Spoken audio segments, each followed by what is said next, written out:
Good evening. My name is Dr. Mark Hong, and we are talking about understanding your prostate disease and available treatment options. This is a live webinar. We welcome you.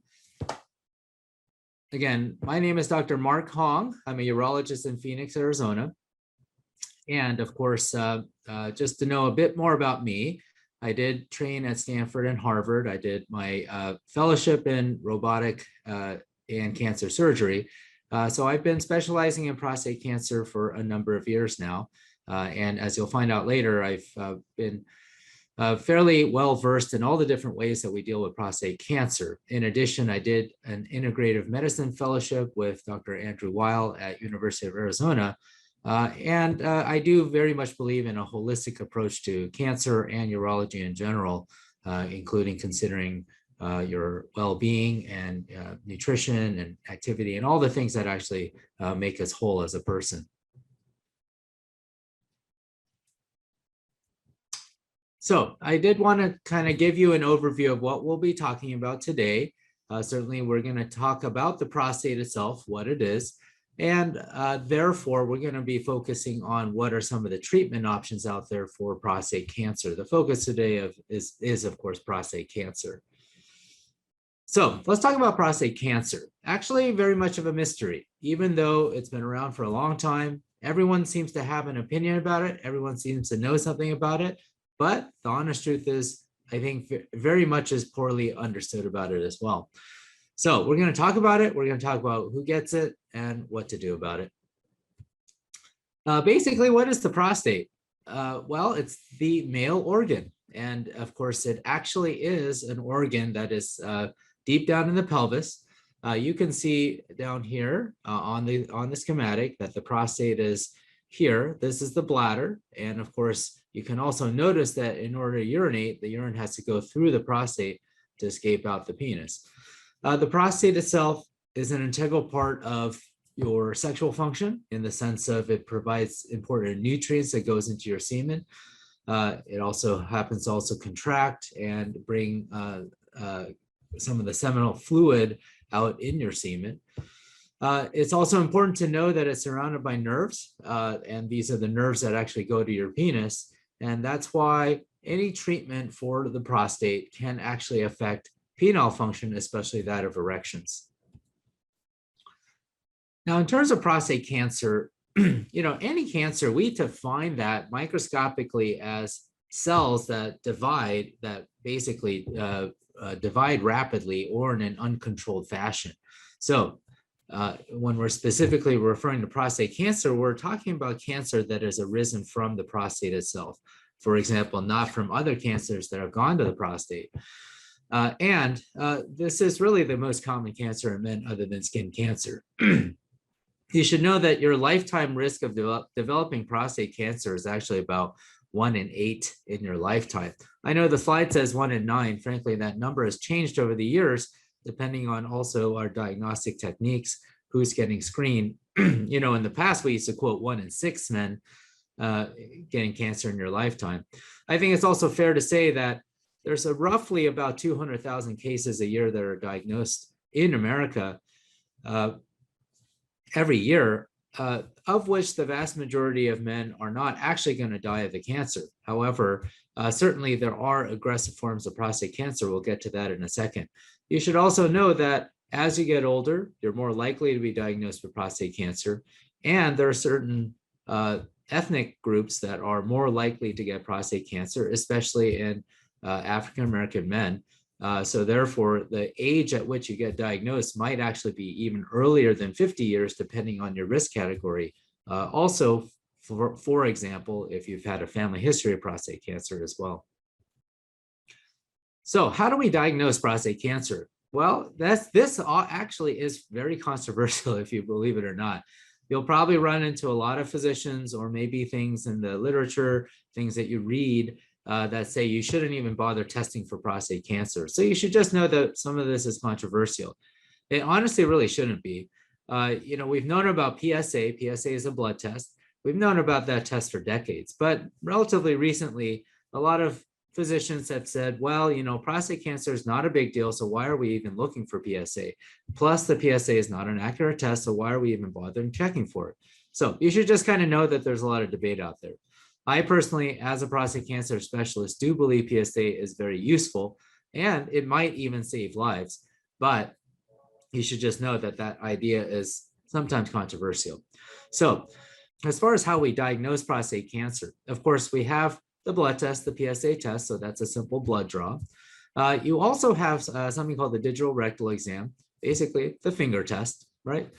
And assuming that one or both of these are concerning in some way, then you really need a biopsy of the prostate. That's when we actually pull some pieces of the prostate out from the prostate, from your body, and we send it to a pathologist to tell us whether you have cancer or not. Really, that would be the only way to formally diagnose you with prostate cancer. And of course, if we diagnose you with prostate cancer, then the pathologist also tells us how aggressive your cancer is. And there are multiple ways of knowing that on the biopsy. Now, there's a fourth way of diagnosing prostate cancer that has really become quite important over the last several years, and that's called an MRI. MRI, of course, is an imaging test, and it's a fairly sophisticated imaging test. So it turns out that there are some men, in fact, many men, whom we can actually see something of concern on an MRI. So therefore, if your PSA test is high or your urologist feels something of concern on a rectal exam, you might actually get an MRI before you get a prostate biopsy.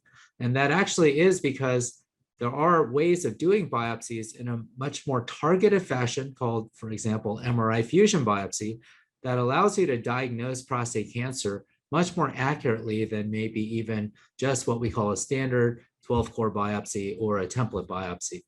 But either way, these are the tools that we have for diagnosing prostate cancer. Okay, so you've been diagnosed with prostate cancer. What do you do about it? Again, such a mystery. It turns out that there are multiple options. And again, the more you read, the more you talk to people, the more confusing it gets. And I see it all the time in my practice where we have a discussion about what's going on with the cancer. And then they go and talk to their friends, they talk to their primary care, they even talk to other urologists. And by the time they come back to talk to me about what to do, they're even more confused than the first visit. So I think it's actually more a matter of the treatment methods that we have for prostate cancer. They're all very different. And frankly, they're all probably going to cure your cancer, but the side effects are the things that you really need to be worried about. Side effects and also the long-term both cure rates and then also maybe the complication rates. What are the things that can go badly? So it's very difficult to weight all of this as a consumer, as somebody who doesn't do this stuff on a daily basis. But just in general, you should know that, well, one option may be to just watch your cancer. Frankly, over the last 10 years, we've gotten much more comfortable with telling guys, well, your prostate cancer is not aggressive. It's probably not going to kill you. So you should just watch your cancer and be on active surveillance. That means that, well, we don't just ignore your cancer, but we are watching it in a way that makes sense. For example, checking PSAs, checking your prostate exams, getting MRIs. But of course, you do know that that will mean that you will likely need a bunch of biopsies in the future. No man wants to go through even just one biopsy. So there are some downsides to everything. The point of active surveillance, of course, is to spare you from the side effects of treatment, which unfortunately, in the case of prostate cancer, can be pretty bad. Let's go to that for a sec. Radiation is a form of energy that destroys the prostate cancer. Usually it's delivered from the outside, and there are many variations. We're talking about standard beam therapy, external beam therapy, nowadays proton beam therapy. There's all these different kinds of radiation. About 10, 15 years ago, tons of men were doing brachytherapy, seed radiation. We actually don't really see men getting seeds anymore. I'll go into that in a second later. Just know that radiation is likely to cure your cancer, but it might not. And if it does not, there can be major consequences for you in terms of what to do about it when radiation fails. For example, a complete removal of the prostate after radiation fails is sometimes so dangerous that we don't even want to attempt to do the surgery. Why? Because radiation changes the tissues in your prostate so badly that it's dangerous to operate in any way after radiation. So it kind of burns some bridges if radiation fails.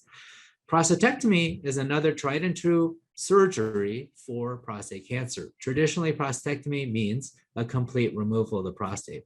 I'll talk about that more in detail, and certainly we are very good at curing cancer, but there are a lot of side effects that you can get from that. Therefore, there's all these other methods of treating prostate cancer that have been developed, such as cryotherapy, HIFU, high intensity focused ultrasound, that's what that stands for, laser, meaning focal laser ablation, I'll go into that later, brachytherapy, as I mentioned. Hormone therapy, by the way, is more like chemotherapy, it hits your whole body. Frankly, most people, even tuned in tonight, are probably going to not be requiring hormone therapy because that's really only for advanced prostate cancer. Unfortunately, cancer is already out of the bag, meaning out of the prostate. So you got to do some therapy to treat the entire body.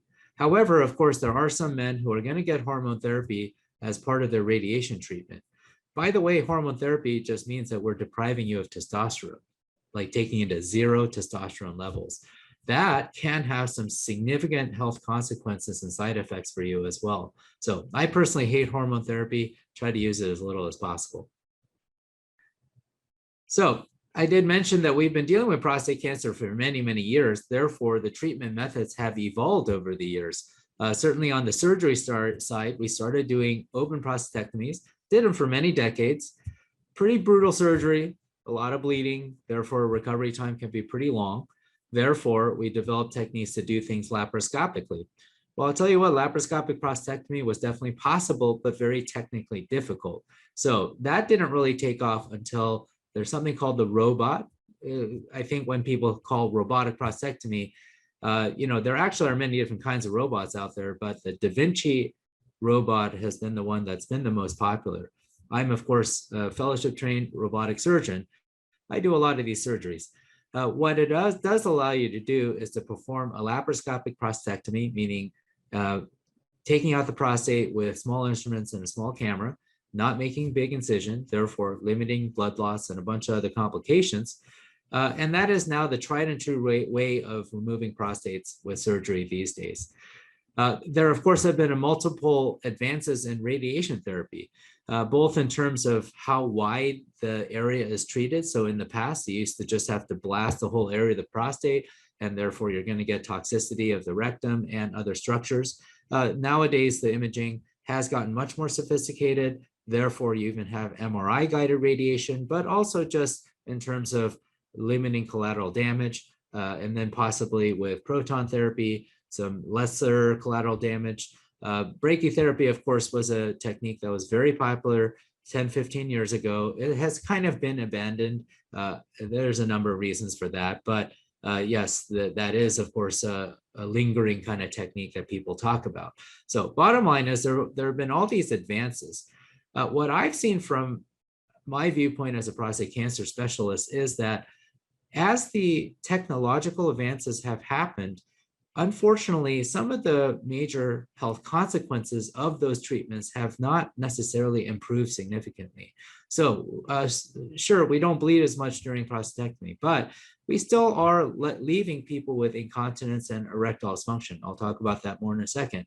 Same with radiation. You still get other side effects of radiation, and therefore, the newest technologies, such as the Tulsa Pro, are designed to try to minimize the complications of the treatment, yet also give you a good cure of the cancer.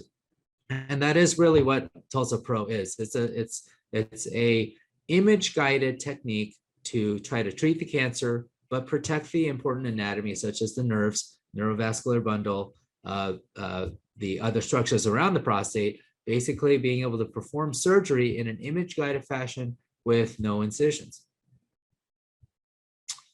Okay, so some of this will be repeating. Active surveillance again. Why do we do it? It's too intuitively difficult to think about that I have cancer, but I'm going to choose not to treat it. It's almost a negative thing.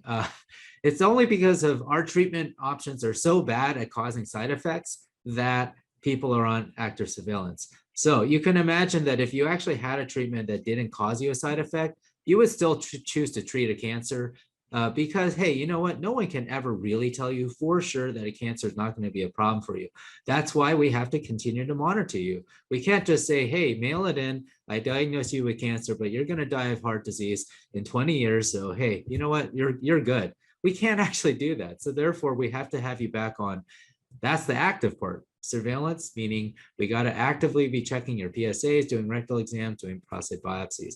And that's why, unfortunately, a lot of men who are on active surveillance usually end up getting treatment at some point in the future, not necessarily because their cancer is getting worse, but because, frankly, they just can't take the biopsies and having to worry about cancer. It also is, frankly, mentally taxing. It causes anxiety every time you get a PSA, every time you get a biopsy.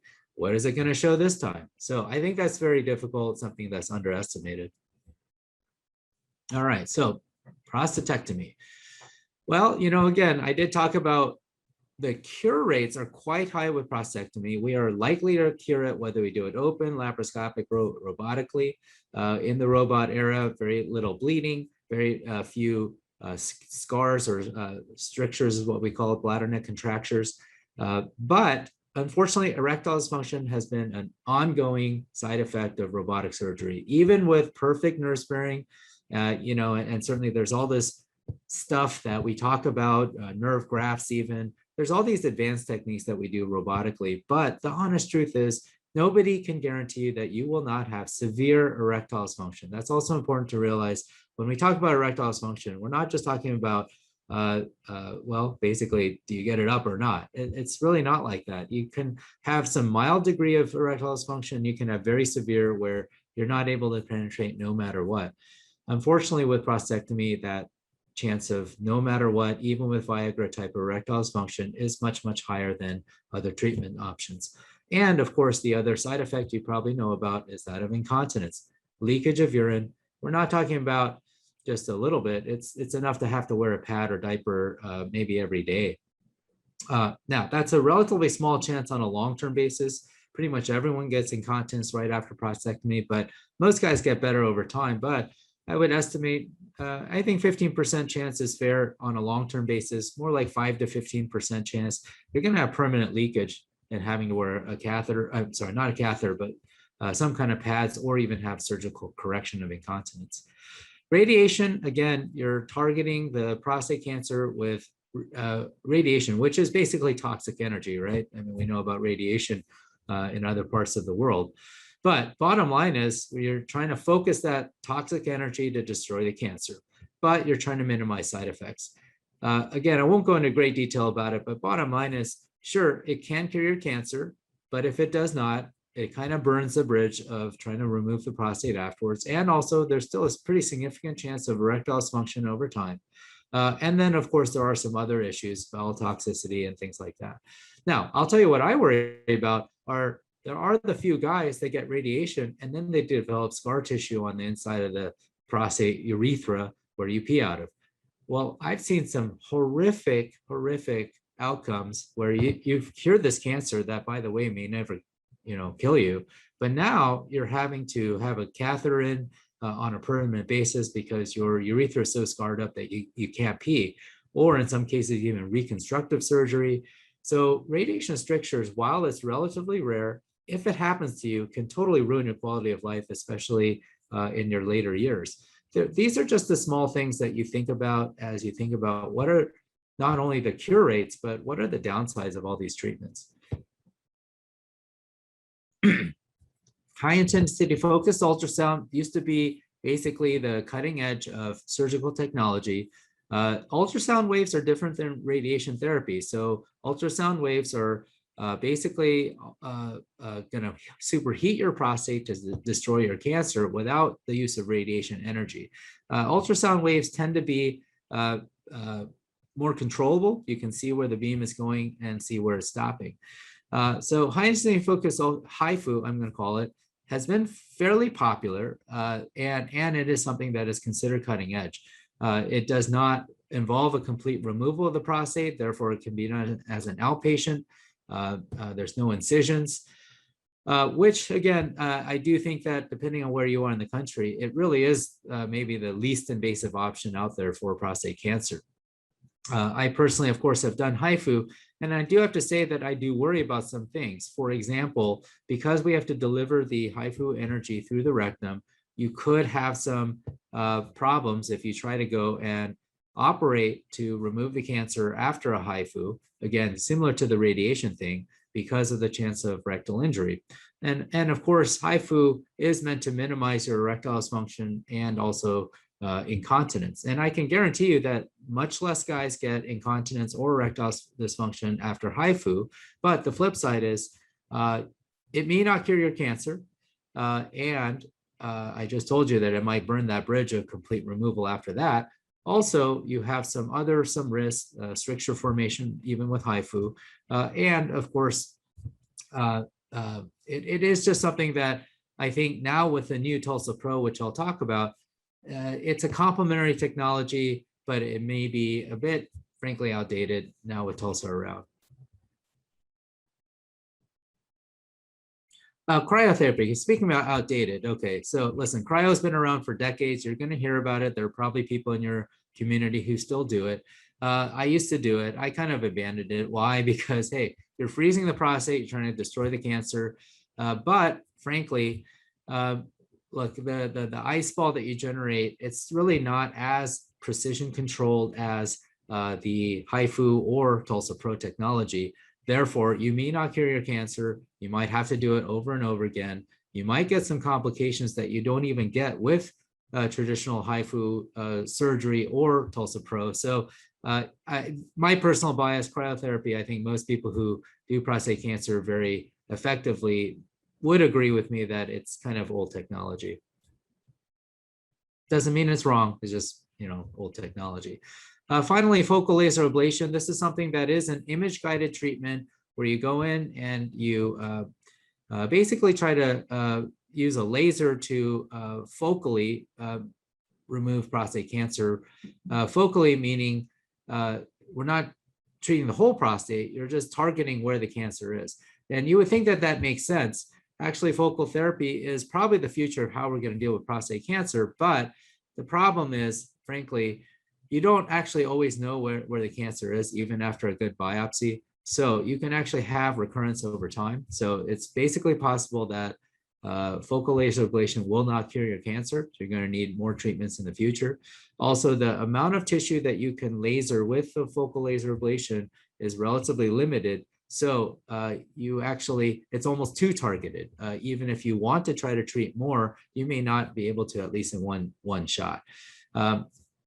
So again, these are all just options that are out there. So that brings us to the Tulsa Pro procedure, which is clearly the newest of these technologies. It's really an evolution of kind of what we've learned over the past with image-guided surgery and also from surgery in general. What is the Tulsa? How does it work? And is it good for you? These are the things we're going to try to answer. The Tulsa procedure is really the newest treatment for prostate cancer, one of the most technologically advanced that we have available. It's actually an acronym. Tulsa is not necessarily related to the city in Oklahoma. But the important thing to know about the Tulsa technology is that it's meant to ablate prostate tissue with image guidance. And when we're talking about image guiding, we're talking about MRI, which is our most sophisticated imaging. So it's pairing the most sophisticated imaging with a high intensity focused ultrasound, similar to HIFU, which I just told you about. And that's going to ablate that prostate tissue. When we're talking about prostate tissue, of course, we're actually talking about both prostate cancer and BPH or non-cancer. Now, as far as the way it actually works, while you, the patient, are under anesthesia, you're actually inside of an MRI machine. It's called the bore. And of course, you're in the tunnel. You're asleep, you're comfortable, so you don't even notice that you're inside that tunnel. While you're under anesthesia, we've placed a device into the prostate. It's basically a tube that gets inserted by your urologist into the inside of the prostate and the bladder. And therefore, this device has multiple elements on here that shoot out this thermal energy high intensity focused ultrasound from the inside out. So basically you're treating the prostate tissue from the inside out. You're actually superheating it to the point where it creates frankly, cell death, right? That's what we're looking for, to try to reduce the volume of the prostate for BPH, destroy the cancer for prostate cancer. You'll also notice, by the way, that you've got a tube in the rectum. It's called the rectal cooling device. It keeps the rectum safe, but you'll also notice that the energy itself is still starting from the prostate and staying in the prostate. And we can, of course, see that real time with MRI. So even if the treatment is getting near the rectum, we can recognize that right away. This is in difference to HIFU, high intensity focused ultrasound, the traditional HIFU, where the probe that delivers the HIFU is actually sitting in the rectum. So you actually have to deliver the energy through the rectal wall to get into the prostate and treat that. So you can then imagine that you can potentially get some potential toxicity with a HIFU technique that you don't get with the Tulsa Pro. And therefore, that's why if the Tulsa Pro does not work for what you need it to do, then theoretically you could go in and operate on the prostate to finish the job, whether it's a prostatectomy for prostate cancer or even a TURP or laser TURP, something like that for BPH. Whereas that possibility is more dangerous after HIFU because of the fact that you've disturbed that rectum. So anyhow, something important to know is that it's an inside-out treatment. Interestingly, because of the targeting technology, MRI guidance, we can actually make a choice to just treat one part of the prostate. For example, let's just say that cancer was in just one corner of the prostate. You might actually just choose to treat just that area and say, hey, I want to totally spare myself from any possibility of incontinence or erectile dysfunction. And of course, that is possible with the Tulsa Pro procedure. Of course, most men, especially with prostate cancer, are going to choose to just treat the whole prostate because there may be other spots of cancer that are not visible on MRI or the biopsy. But either way, you have that ability with this technology. You should also know it's an outpatient procedure, so you go home the same day. We, of course, do not believe there's any significant chance of rectal injury or urinary incontinence. Of course, these are all possibilities, but it also is because there's just such exquisite control over the beam of energy with the MRI guidance that certainly in my patient series, we've been seeing virtually no incontinence and also no rectal injuries.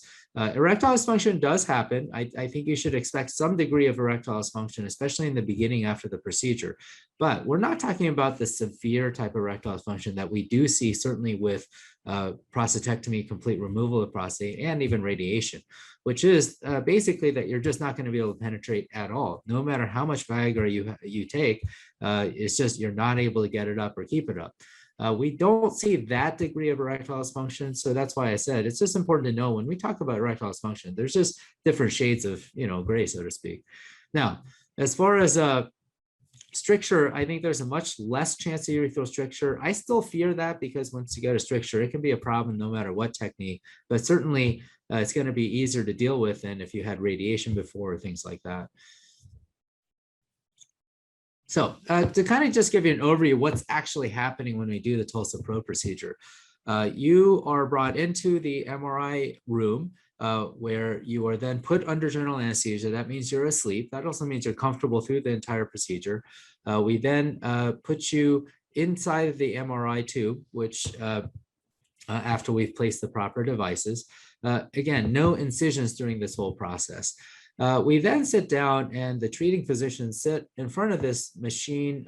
Really, it's a computer monitor that has loaded up a sophisticated software that allows us to see the MRI images and thermal MRI to see where treatment is going so that you have very fine control over every aspect of the treatment. You know exactly what prostate tissue you're ablating. You also know what's not being treated beyond the boundaries of the prostate, trying to avoid any toxicity.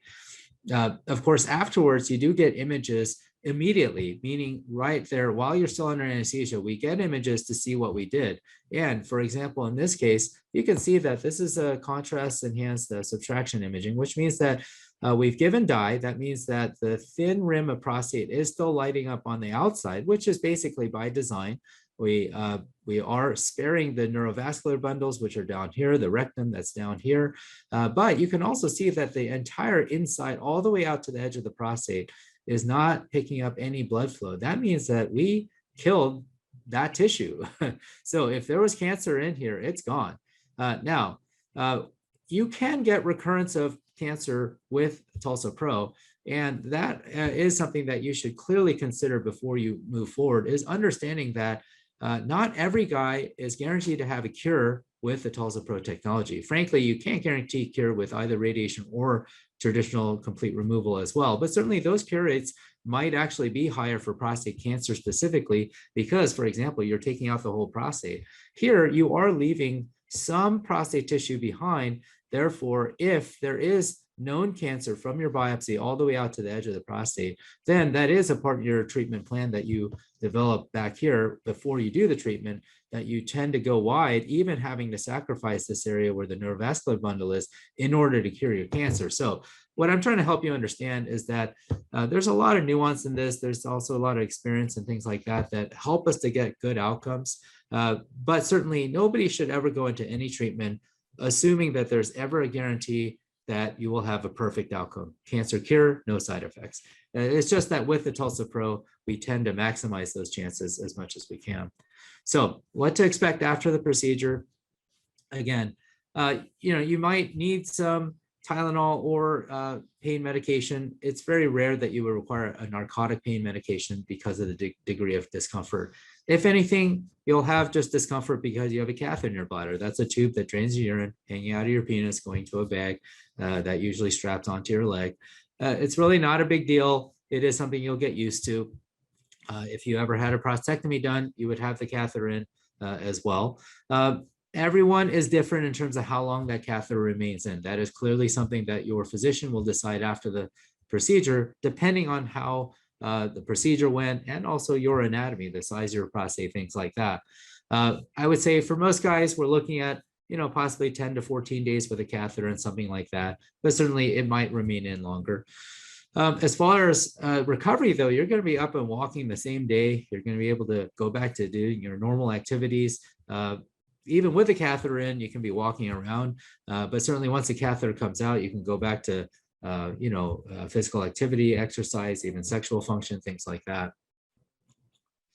Of course, there are many testimonials out there. I think it's just fair to say that I can speak to my own patients who have had excellent outcomes. We've been very proud of the cancer control that we've gotten, even in some men who have had very aggressive cancers, but also have had very minimal side effects.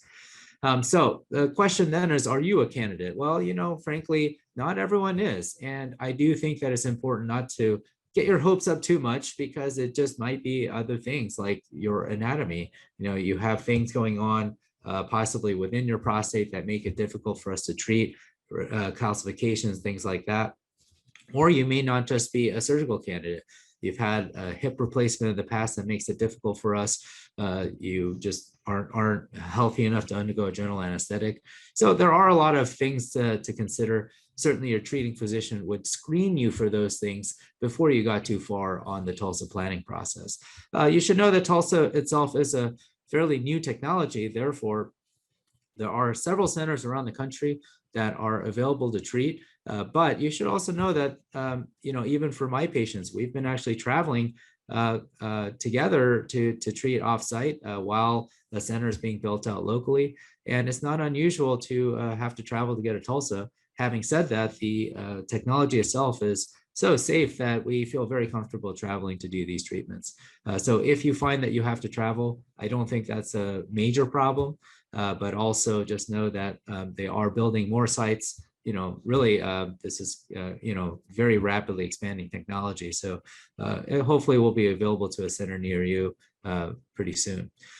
Of course, we will take questions, and this is meant to be a live webinar. So we certainly welcome any questions and other concerns that you have. Thank you for your time.